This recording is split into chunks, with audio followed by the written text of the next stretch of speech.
예, 말씀드린 대로 방금 전에 시편 51편 다윗의 시 10절부터 17절까지 읽었습니다. 자, 여러분 제가 말씀드렸다시피 제가 이제 지난주에는 샌프란시스코 가서 부흥회를 인도하고 왔습니다. 제가요 가끔 이제 남의 교회 가서 이제 초청을 받아서 설교를 할 때가 있어요. 예, 뭐 지난 10년 동안 몇몇 번 했습니다. 근데 옛날에는요 제가 이제 설교를 하게 되면 남의 교회에서 설교를 하면 이제 저희 교회에서는 제가 매주 하지만 남의 교회 설교를 하게 되면 제가 이제 한 설교 중에서 좀 제 생각에 메시지가 분명하고 감동이 있는 설교를 이렇게 제가 꼽아서 남의 교회 가서 합니다. 예전에는 그렇게 했어요. 근데 지금은 더 이상 그렇게 안 합니다. 저는 지난 3, 4년간은 어디를 가든지 똑같은 걸 전합니다. 어디를 가든지 인도 선교지에서부터 제가 안 것인데 인도에 가도 그렇고 제가 쿠바에 가도 그렇고 제가 중앙아시아에 가도 그렇고 어느 교회에 초청을 받아도 그렇고 먼저 제가 전하는 분명한 것인데 그게 바로 이 두 가지입니다. 기독교의 핵심 이해 하나님 예수님인가 그래서 예수님은 누구신가 구원이란 무엇인가 하나님은 누구신가 성화란 무엇인가 제가 이걸 전합니다. 이거는 이제 감동이 있다기보다 제가 이제 올해 신앙생활 하면서 특별히 지난 5년 동안 제가 선교를 여러 번 다니고 제 개인적으로 회심하면서 이건 정말 모든 기독교인들이 이거는 알고 넘어가야 돼. 이것도 모른다면 기독교의 근본이 흔들리는 것이다. 그리고 이것이 기독교의 가장 중요한 것이다 라고 생각해서 이젠 제가 제 신앙생활, 제 올해 한 3, 40년 된 신앙생활과 제 목회생활을 전부 다 이렇게 집약해서 이것들에 대해서는 먼저 나눕니다. 이것을 모르고서는 기독교인이 아닙니다. 이것을 아는 것이 가장 중요합니다 라고 하는 것이에요. 그래서 제가 이번에도 거의 2시간 동안 예수님은 누구신가 구원이란 무엇인가에 대해서 다른 교회 가서 얘기를 했고 또 다른 2시간 동안 하나님은 누구신가 성화란 무엇인가를 했습니다. 지금 여러분 제가 오늘 아침에 이걸 다 할 거예요. 4시간 분량을 다 할 텐데 제가 아주 요약만 하겠습니다. 저랑 근데 여러분이 이미 오래 지내셨으면 이미 지난 5년 동안 제가 여러분에게 여러 번 드린 반복해서 드린 설교 지난 5년 동안 매주 한 설교들을 제가 다 모은 것입니다. 그죠? 예수님은 누구신가를 얘기할 때는 구원을 같이 얘기해야 되고요. 하나님이 누구신가 얘기할 때는 성화를 얘기해야 됩니다. 그 말은 기독교인의 가장 중요한 것은 예수님이고 하나님이고 그 구원과 성화예요. 자, 또 한번 요약하자면 옛날에는 제가 하나님 편, 인간 편, 예수님 편 이렇게 따로따로 했습니다. 근데 요새 이제 인간 편을 제가 따로 안 하고 인간에 대해서는 크게 두 가지인데 인간은 하나님의 형상으로 위대하게 만들어졌다. 그러나 인간은 죄인이다. 자, 인간은 죄인이다라는 것은 제가 예수님은 누구신가 할 때 같이 말합니다. 예수님이 누구신가 말할 때 인간의 죄성을 말하고 그래서 예수님이 그걸 구원해 준 분이다라고 말하고 그리고 이제 하나님은 누구신가를 말할 때 인간을 얼마나 위대하게 만드셔서 하나님의 형상으로 만드신 것에 대해서 제가 말을 해요. 자, 다시 말씀드릴게요. 좀 빨리 할게요. 여러분 다 아신다고 생각하지만 좀 집중하는 겁니다. 예수 그리스도의 십자가의 복음. 이게 기독교의 핵심입니다. 그렇죠? 기독교의 이름이 원래는 기독이 한문 음역으로 그리스도라는 거예요. 그리스도교가 기독교인데 우리 종교의 이름이 예수 그리스도교죠. 그죠? 우리 종교의 이름이. 그래서 기독교는 무엇을 믿는가? 예수님은 그리스도라는 걸 믿는 종교입니다. 예수가 그리스도라는 게 너무 중요하죠. 여러분 기억나시죠? 제가 여러 번 얘기한 거 뭐가 그렇게 중요합니까? 예수가 그리스도라는 것, 예수가 구원자라는 게 우리 종교를 모든 종교와 다르게 만들어요. 무엇입니까? 다른 종교는 제가 핵심만 말씀드리면 구원을 말해요. 구원을 말하는데 가장 중요한 차이는 그 구원을 그 본인들이 하는 겁니다.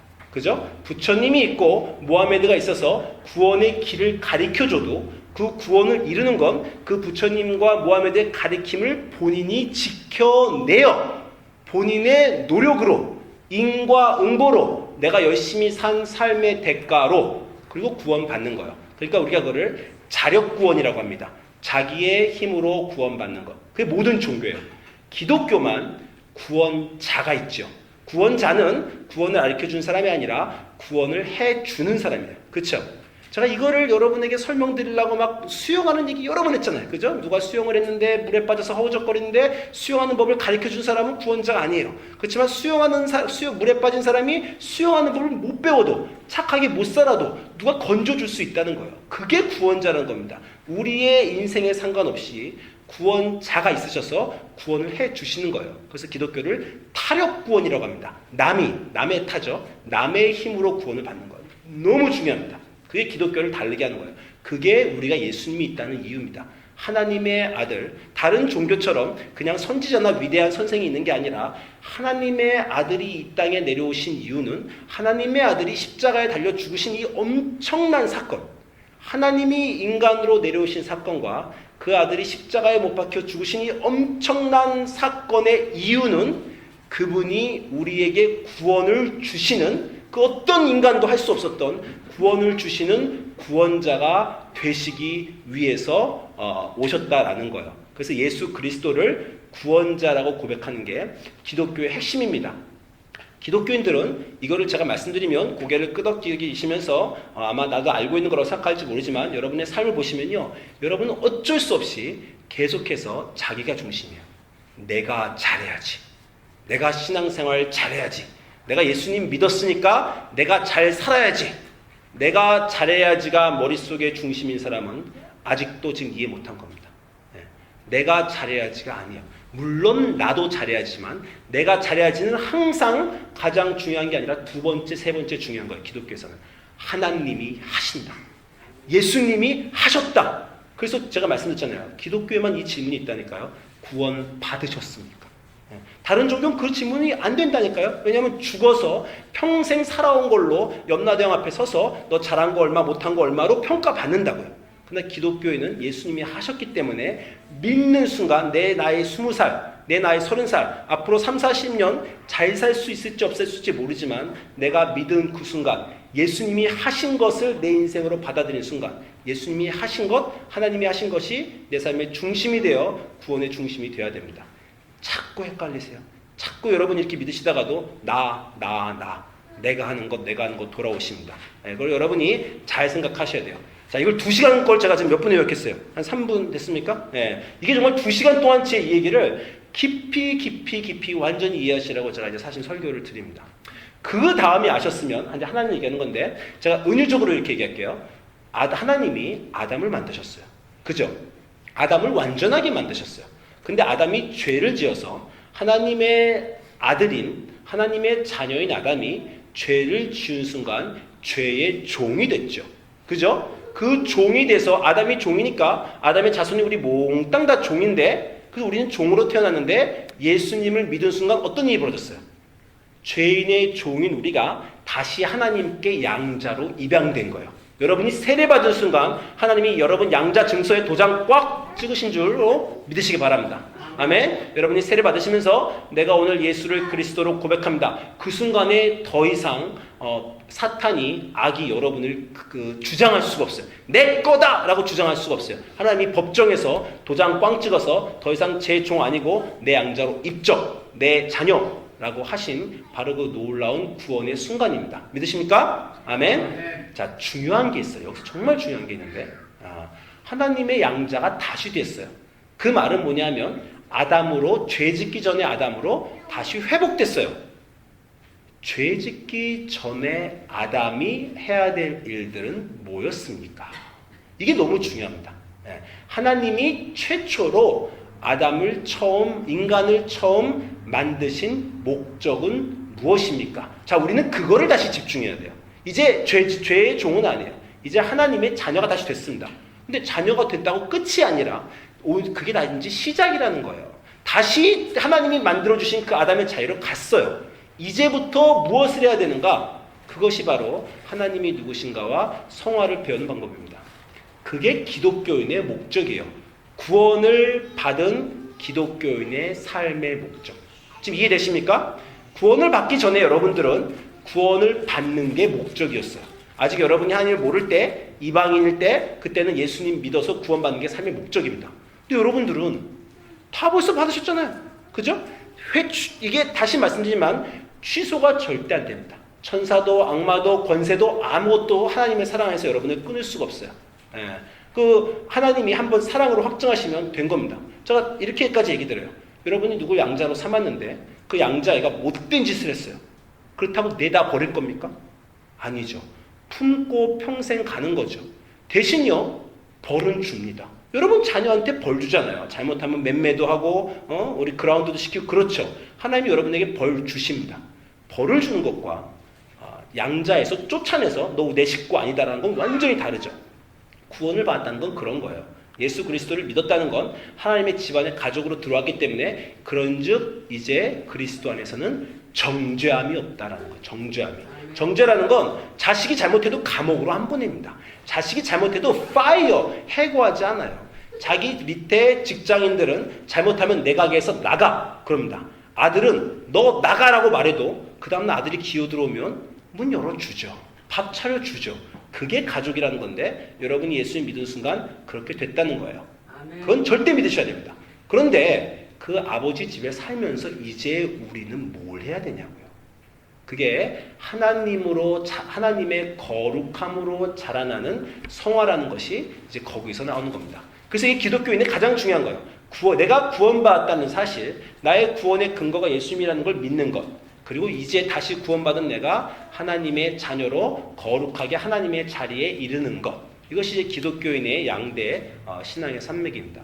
제가 이거를 여러분에게 설명드리고 저 자신도 배운 거는 바로 이 책이라고 제가 여러분에게 열심히 말씀드렸죠. 제가 한국의 남포교회 박영선 목사님의 하나님의 열심이라는 책을 제가 너무 열심히 공부하고 너무 감동을 받으면서 저는 정말 그래요. 제가 읽은 모든 기독교인 책의 최고입니다. 저는 이렇게 생각했어요. 한국에 이런 분이 드디어 나와주셔서 나는 너무 감사드린다라는 정도인데 이 책은 여러분이 꼭 읽어보시기 바랍니다. 근데 이 책에서 이 목사님이 주장하는 바가 그거예요. 하나님이 얼마나 우리를 열심히 하나님의 자녀로 하나님의 열심으로 하나님의 성화시키는 과정을 하시는가라는 거죠. 그래서 이제 여러분이 지난 몇 주 동안 제가 한 것을 살짝 더 기억하시면 하나님이 여러분이 원하시는 게 뭐라고요? 하나님의 거룩함을 회복하는 것인데 어느 정도까지 회복하는 거라고 그랬어요? 하나님의 형상을 회복하는 정도까지. 그게 어느 정도까지고요? 하나님의 친구 되는 자리까지라고 했죠. 그렇죠. 그래서 우리가 아브라함을 공부한 겁니다. 하나님이 아브라함을 나의 벗 아브라함아. 자, 벗과 벗이 아닌 거의 결정적인 차이는 뭐라고요? 벗은요, 하이라키가 없다고요.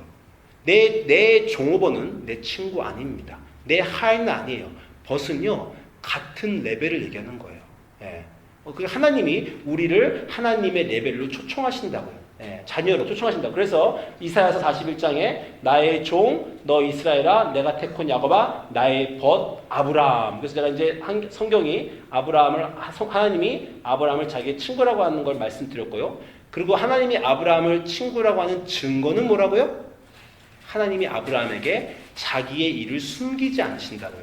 그래서 소돔과 고모라 하나님이 멸망시키러 가실 때 창세기 18장 17절 보면 여호와께서 가라사대 나의 하려는 것을 아브라함에게 숨기겠느냐. 내 친구 아브라함에게는 내가 하려는 것을 나눈다.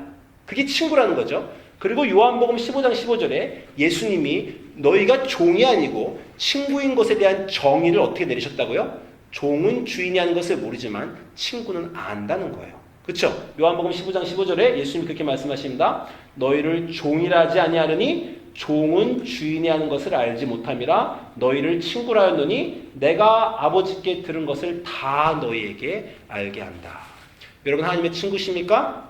네. 그러면요 여러분 안에 하나님의 비밀에 대한 것을 나누고 계셔야 됩니다. 내가 하나님의 친구라고 하면서 여전히 하나님에게 명령만 받아요. 그럼 여러분 아직도 하나님의 종입니다. 하나님의 종도 물론 거룩한 이름입니다. 저도 하나님한테 주의 종의 기도를 들어주시옵소서 뭐 이렇게 제가 기도 많이 하지만 그런 하나님이 여러분을 친구로 부르시고 친구로 부르신 것의 증거는 하나님의 비밀을 알려주신다는 거예요.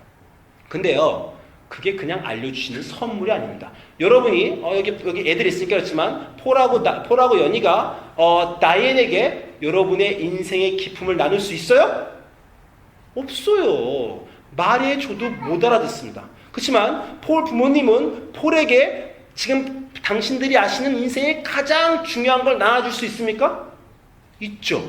내 인생에 내 인생에 내가 배운 최고의 중요한 것은 인생은 고통이란 것이다. 뭐 이런 거나 하나님은 계시다는 것이다. 이런 걸 얘기해주면 폴의 나이 정도 되면 알아듣습니다. 그렇죠? 하나님은 여러분에게 하나님의 비밀을 이 우주의 신비를 인생의 모든 것을 알려주고 싶어 하세요. 문제는 뭡니까? 여러분이 아직도 그 레벨이 안 돼서 아무리 하나님이 말해주셔도 알아들을 수 없다는 거예요. 그게 바로 성화입니다. 우리가 거룩하게 자라나 우리의 레벨이 하나님이 말씀하시는 것을 알아들을 수 있는 그 순간까지 가야 돼요. 아브라함은 그 순간에 갔다 그랬죠. 제가 그 증거를 뭐라고 말씀드렸어요. 그 순간에 간 것을. 제가 여러분에게 모르시는 분 모르지만 아브라함이 이삭을 바치라고 명령받은 그날 밤에 그 이삭이 아니라 하나님이 축복을 주시는 것은 3000년 후에, 정확히 말하는 성서학자들이 말하는 아브라함 후에 2800년 후에 예수님이 오십니다. 아브라함은 2800년 후에 오실 자기 자손 중에 있는 그리스도를 그날 밤에 알았다고 했습니다. 이거 무슨 말인지 모르시면 제 설교편 유튜브에 가시면 있으니까 옛날 거 다시 보세요. 한 5주인가 10주 전에 이 설교 드렸어요.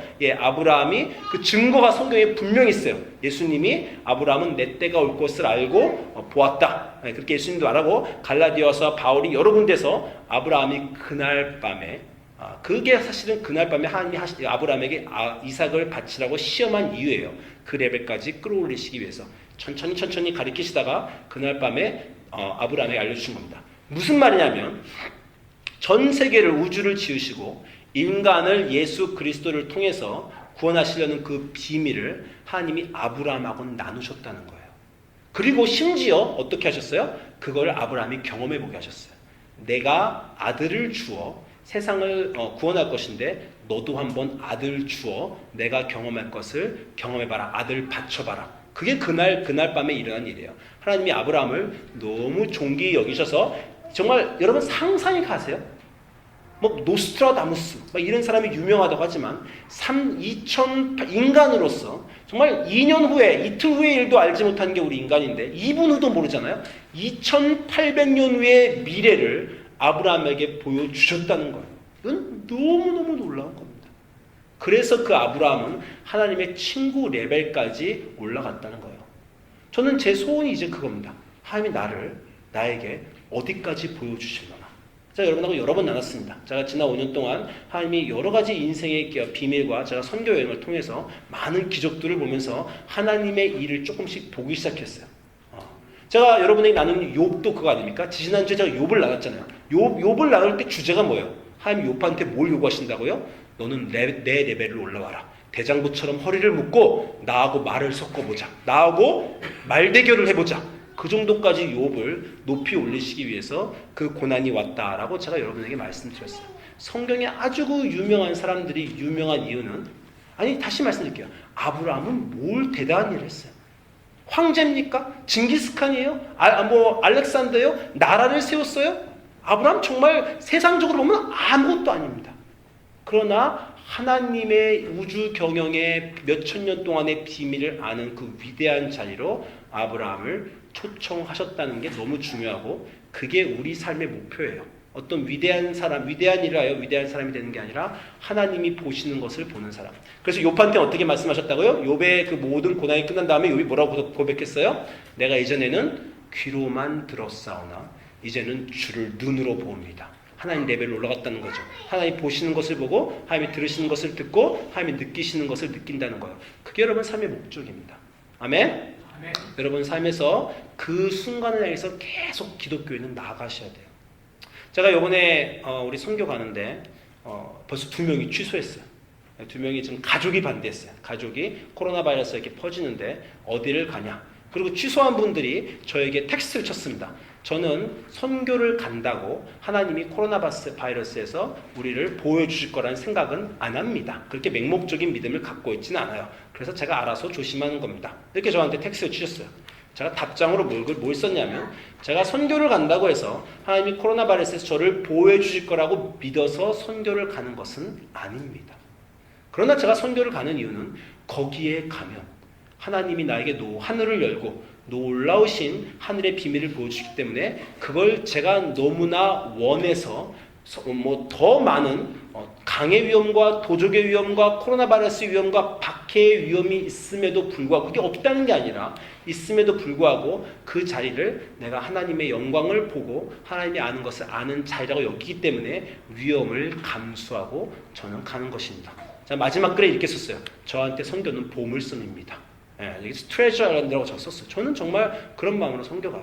가서 안 좋은 일이 있을 수도 있습니다. 힘든 일이 있을 수 있어요. 근데 제가 가는 이유는 거기 가면 지난 5년 동안의 경험으로 보니까 제가 지금 아는 모든 것들은요. 선교 가서 배운 것들이에요. 하나님이 하늘을 열고 내가 외국인들과 믿지 않는 사람과 얘기할 때, 야, 너 기독교의 그 정수를 모르고 어떻게 나를 믿지 않는 그들을 설득하겠느냐. 그리고 저에게 많이 알려주신 하늘의 비밀들이라 저는 그것에 더 가까이 가기 위해서 선교를 가는 것입니다. 여러분의 매일매일의 신앙생활의 목적에 대해서 여러 번 말씀드렸어요. 기도 자체가 목적이 아닙니다. 기도를 늘리는 것, 말씀을 통독하는 것이 목적이 아니에요. 예배를 나오는 것이 목적이 아니에요. 기도와 말씀을 열심히 읽음으로써 그게 방법이고요. 그걸 통해서 제가 아까 말씀드린 하나님의 비밀을 알아가는 것. 내 인생의 고통과 내 인생의 실패와 내 인생의 신앙의 성실한 모든 것들을 다 통해서 결국 하나님을 알아가는 것.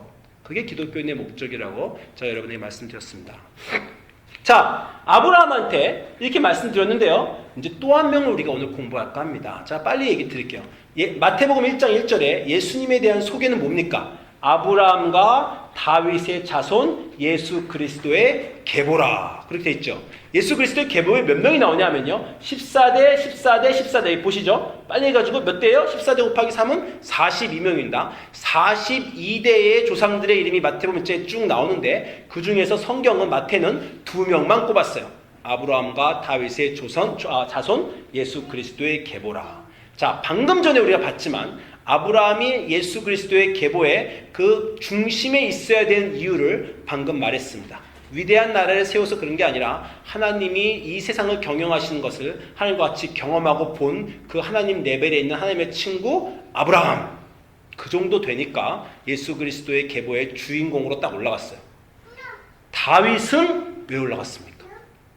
아브라함과 필적할 만한 어떤 것이 다윗에게도 있었다라는 거예요. 자, 여러분 속지 마세요. 다윗이 대단한 사람이 아닙니다.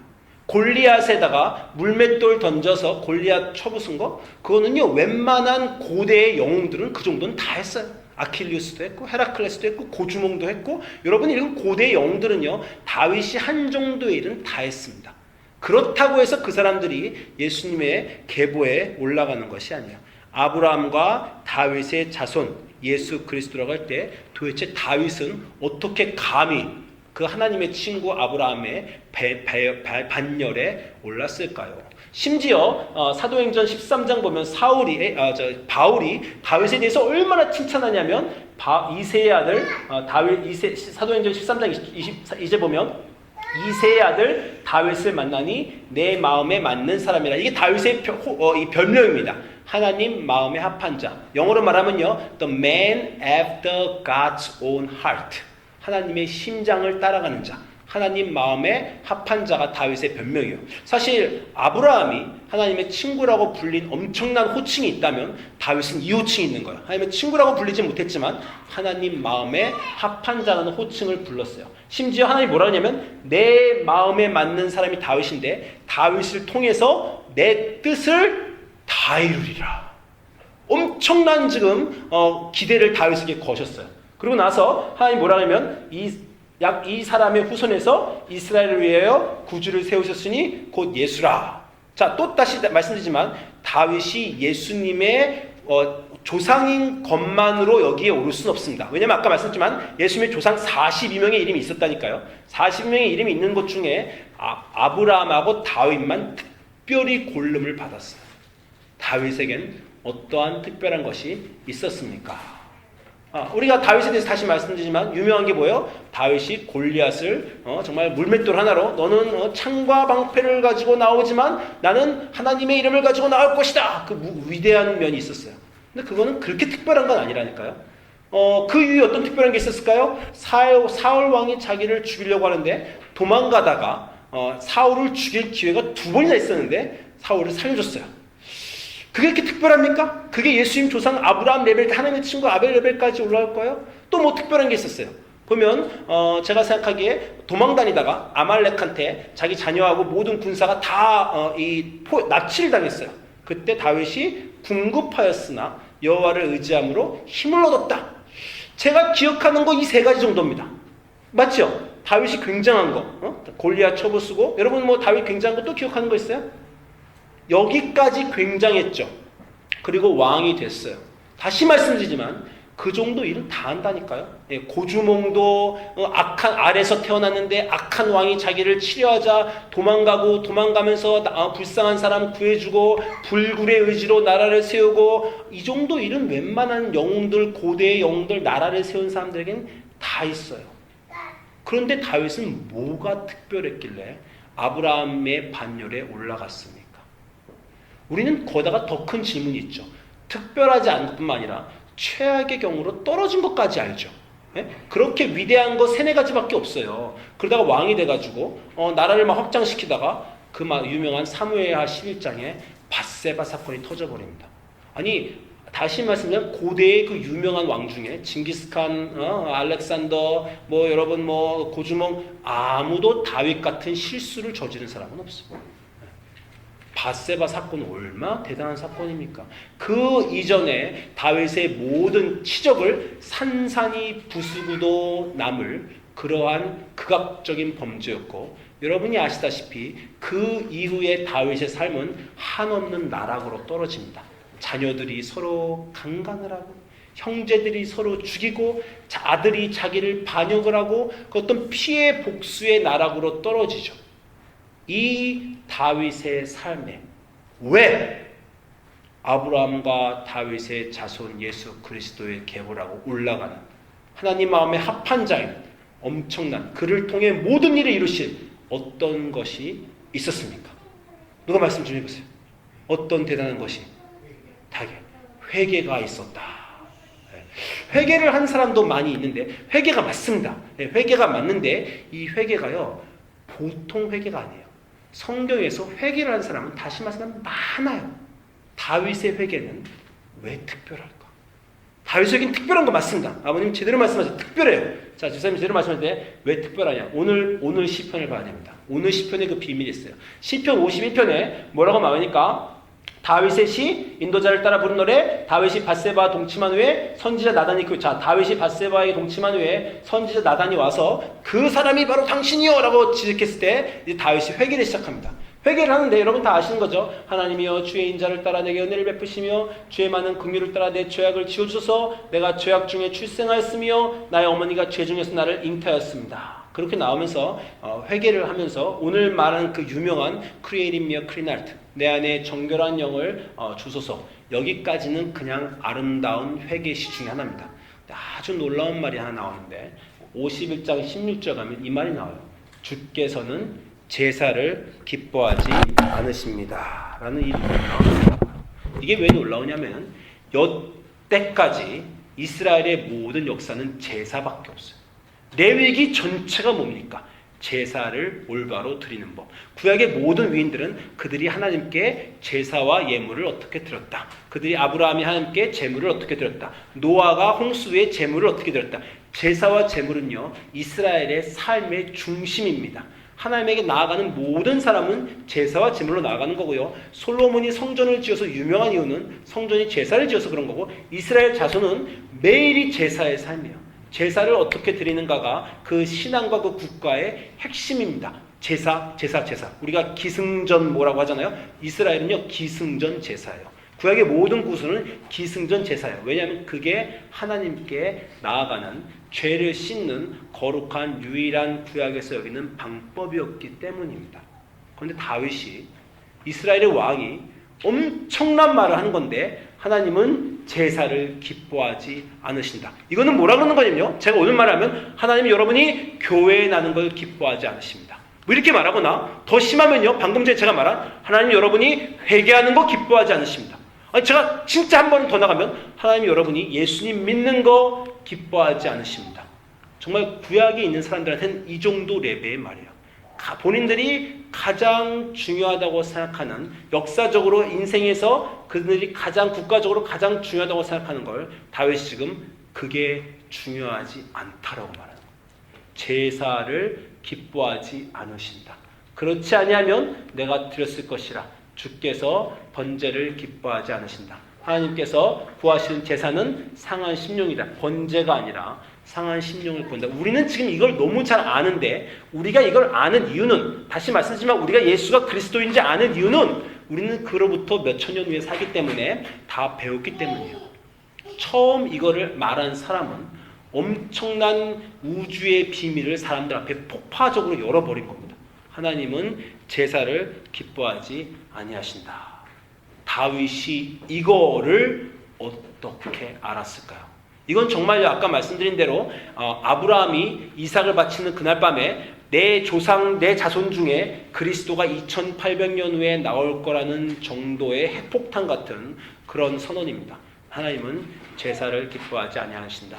자, 조금 더 보겠습니다. 시편 40편도 볼게요. 이것도 다윗의 시입니다. 시편 40편에 다윗이 주께서 40편 6편에 주께서 내 귀를 통하여 내게 들려 말씀하시기를 제사와 예물을 기뻐하지 아니하신다. 어떻게 알았다고요? 하나님이 다윗의 귀에다가 말씀해 줬다고.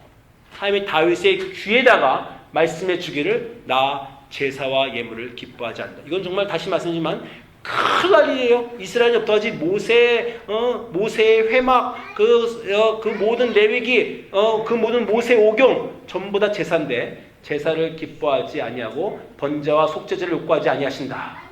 자, 여기 또 집중해서 보셔야 됩니다. 너무너무 놀라운 구절이에요. 시편 40편 7절에 그때에 내가 말하기를, 따옴표가 있어요. 따옴표가 영어로도 그때 내가 말하기를 내가 왔나이다. 나를 가리켜 기록한 것이 두루마리 책에 있나이다. 하나이다. 나의 하나님이여 내가 주의 뜻 행하기를 즐겨하오니 주의 범이 나의 심중에 있나이다. 이거 지금 무슨 구절인지 우리 이해 전혀 못합니다. 갑자기 다윗이 제사와 예물을 기뻐하지 아니하신다고 하면서 갑자기 내가 왔나이다. 아니, 내가 왔으면 그냥 말하면 돼. 지금 자기가 말하는 건데 갑자기 따옴표로 누구의 말을 인용해서 내가 왔나이다 다윗이 말을 해요. 이거를 신약 성경의 히브리서, 여러분 나중에 히브리서 공부하면 알지만 엄청난 책입니다. 신약 성경 히브리서는 정말 비밀의 방이에요. 신약 성경의 히브리서에서 이 구절을 인용합니다. 히브리서 10장 5절 보시면 신약 성경 10장 5절 이렇게 말합니다. 그러므로 주께서 세상에 임하실 때 이르시되, 이게 좀 전에 시편 40편을 인용한 거예요. 하나님이 제사와 예물을 원하지 아니하시고 오직 나를 위하여 한 몸을 예비하셨다. 우리는 다 들으면 알죠. 지금 신약시대에 사니까 예수 그리스도 한 몸을 말하는 거예요. 번제와 속죄제는 기뻐하지 아니하시나니 이에 말하기를, 자, 아까 말한 시편 40편입니다. 내가 하나님이여 보시옵소서 두루마리 책에 나를 가리켜 기록된 것. 자, 두루마리 책이라는 건 성경입니다. 성경이 가리켜 말하는 한 사람 누굽니까? 예수님이죠. 예수님 말하는 거 아닙니까? 선지자의 책과 시편과 모세의 법이 나를 가리켜 말하는 것이다. 두루마리 책에 나를 가리켜 기록된 것 같이 내가 왔나이다. 하나님의 뜻을 행하러 왔나이다. 하나님의 뜻을 행하는 것, 예수 그리스도의 우리를 구원 사역입니다. 위에서 말씀하시기를 주께서는 제사와 예물과 번제와 속죄제는 원하지도 아니하시고 기뻐하지도 아니하신다 하였고, 그의 말씀하시기를 보시옵소서 내가 왔나이다. 내가 하나님의 뜻을 행하려 왔나이다 하셨사오니 이 첫째 것 제사를 폐하시고 둘째 것 그리스도를 세우십니다. 이거는 우리가 다시 공부를 열심히 해서 바울도 해석해준 바로 예수 그리스도의 그 비밀이 히브리서에 나온 것입니다. 무슨 말을 제가 하고 있는 거예요? 다윗이 밧세바 사건이 터지고 깊고 깊은 회개의 바닥으로 내려가면서 나는 뭔가, 내 인생은 뭔가, 그 위대한 하나님의 축복을 받은 그 위대한 영웅인 나는 정말 별거 없구나. 내가 한 모든 업적과 내가 이스라엘을 한 모든 일과 나의 모든 재산은 아무것도 아니구나. 나는 죄 중에 태어났구나. 인간의 노력으로는. 나는 인간의 노력이 최고까지 간 사람 아니에요? 하나님의 마음에 합한 사람이라는 그 놀라운 자리까지 간 나도 아무 별 수 없구나. 죄 앞에서는. 나는 죄 중에 태어났구나. 내가 드리는 제사도, 내가 드리는 기도도, 나의 인생도 내 구원에는 자력 구원은 안 되는구나. 아무것도 안 되는구나. 그러면 구원은 어디서 오나? 구원은 누군가 해주는 거구나. 그분을 믿고 내가 상한 심령과 겸손한 마음으로 당신이 필요합니다. 그것으로 내가 나아올 때 하나님이 제사가 아닌 그리스도로 구원을 해 주시는구나. 다윗이 회개의 바닥으로 가면서 거기까지 갔다는 거예요. 무슨 말이냐면 아브라함과 똑같이 그리스도를 다윗이 봤다는 겁니다. 그리스도를 봤다는 건 무슨 말이냐면 하나님이 아는 이 세계의 구원의 비밀을 다윗도 드디어 알게 되었다는 거예요. 드디어 알게 되었다는 것이 무슨 뜻인지 여러분이 저는 좀 깊이 이해하셨으면 좋겠어요. 우리에게도 말씀하십니다. 우리가 아직 못 알아들어요. 아직 거기까지 가지 못해서 알아듣지 못합니다. 다윗이 예수 그리스도를 알았다는 걸 분명히 예수님도 이제 이거의 증거가 신약 시대에 아브라함도 있듯이 예수님도 말씀하셨어요. 예수님이 누가복음 20장에 뭐라고 말씀하십니까? 누가복음 20장 41절에 예수님 말씀하시죠. 예수께서 그들에게 이르시되 사람들이 어찌하여 그리스도를 다윗의 자손이라 하느냐. 시편에 다윗이 친히 말하였으되 주께서 내 주께 이르시되 내가 내 원수를 내 발등상으로 삼을 때에 내 우편에 앉으라 하셨도다. 그런즉 다윗이 그리스도를 주라 칭하였으니 어찌 그의 자손이 되겠냐. 예수님이 다윗이 한 말을 시편에서 갖다 써서 다윗이 나를 그리스도라고 이미 칭했다. 다윗 나 알고 있었다 라고 예수님이 말씀하십니다. 바로 시편의 110편 1편에 있는 다윗의 시 여호와께서 내 주에게 말씀하시기를 내가 내 원수들로 내 들판에 내 발판에 되게 하시기까지 너는 내 오른쪽에 앉아있으라는 그 유명한 구절을 예수님이 인용하셔서 다윗이 나를 알고 있었다라고 증언 확증하신 거고요. 그리고 이제 사도행전 2장 가면 베드로의 설교에서 베드로가 그렇게 말하죠. 다윗은 하늘에는 올라가지 못하였으나 하늘에 올라간 사람은 아무도 없어요. 하늘에는 올라가지 못하였으나 친히 말하기를 좀 전에 그 구절 주께서 내 주에게 말씀하시기를 내가 내 원수로 내 발등상에 하기까지 내 우편에 앉지 하늘에 올라가지 못했으나 인생의 회개의 바닥까지 가서 하늘의 비밀을 알았다. 이것이 성경 전체가 다윗에 대해서 증언하는 바입니다. 다시 말씀드릴게요. 여러분의 인생의 목적은 뭡니까? 남보다 떵떵거리고 사는 것, 집을 몇 채 갖는 것, 사업이 잘 되는 것, 존경받는 것, 위대한 일을 하는 것, 그런 거는 아무것도 아니라니까요. 하나님이 여러분을 만드실 때 고작 남보다 잘 살고 부러움 받으라고 자자손손 해필리 에버레프터 애들 많이 생기고 떵떵거리고 편안하게 병 안 걸리고 늙을 때까지 잘 먹고 잘 살았다라는 그 정도의 목적으로 하나님이 여러분을 만든 게 아니시라니까요. 하나님 여러분을 만드실 때는 너의 인생의 모든 고통과 실패와 괴로움과 좌절과 기도와 신앙과 선교의 모든 것들을 통해서 내 친구의 레벨까지 올라와라. 내가 아는 그 레벨까지 올라와라. 우주의 비밀을 너에게 말해줄 텐데, 구원의 비밀을 너에게 말해줄 텐데 그것을 이해하는 나의 사람이 되라. 까지 하나님은 여러분을 목적하시고 초청하시는 겁니다. 다윗의 인생에 밧세바 사건만큼 치욕적인 게 어디 있겠어요? 다윗은 이를 갈면서 곱씹으면서 그 일만 없었으면 하고 생각할 것입니다. 여러분 인생에 그런 일 있으세요? 내가 지금까지 내 인생 다 좋았는데 그 일만 없었더라면 내 인생이 지금보다는 훨씬 더 내가 그때 내가 그 사업에 투자 안 해서 그때 그 돈을 안 말아먹었더라면, 내가 그때 집을 거기 안 샀더라면, 그때 내가 그렇게 차를 빨리 몰고 가다가 교통사고가 안 났더라면, 또는 내가 아이들을 그때 그렇게 안 키웠더라면, 여러분이 인생에 한 어떤 커다란 후회가 있으십니까? 그 후회가 다윗을 하나님을 이해하는 곳으로 끌어올렸어요. 여러분 인생에 그 어떤 것도 실패가 아닙니다. 그 어떤 것도 두려워할 것이 없어요. 여러분이 하나님과 동행하면 모든 인생의 좋은 날과 슬픈 날과 실패와 괴로움을 하나님이 다 모아서 그 모든 것들을 다 자료로 더 인그레디언트로 쓰셔서 여러분을 하나님께로 이끌어 가실 것입니다. 하나님과 동행하시고 더 깊이 나가시고 여러분의 매일 삶이 주님 더 알고 싶습니다. 그 비밀을 고통도 무섭지 않습니다. 내 인생의 어려움도 저는 당해낼 것입니다. 저를 높이 평가해 주시고 존중해 주시는 욥의 레벨까지 고통을 주시는 그 하나님 감사합니다. 나를 존중해 주신 것 감사합니다. 지금까지 내 인생의 모든 불운했던 것 감사합니다. 그런 집에 태어나서 그런 부모님 밑에 있었던 것도 감사합니다. 그런 나쁜 사람을 믿었던 것도 감사합니다. 그런 사건도 감사합니다. 내가 약한 나된 것도 다 감사합니다. 그 모든 걸 통해서 하나님이 목적하시는 나를 만들어 주시옵소서. 저는 정말 제 인생이 흥미진진합니다. 이제 나에게 어떤 걸 더 열어보이시려고 여기까지 나를 이끌어오셨나.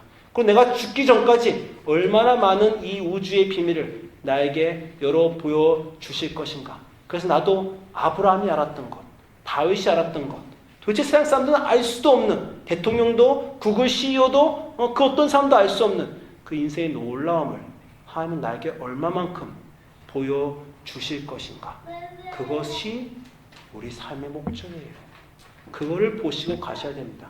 그래서 두려움이 없으시고 담대함을 가지시고 주님 안에서 매일매일 하나님의 비밀을 향해 전진해 나가시는 우리 주님의 사람들 되시기를 주님으로 축원드립니다. 기도합니다.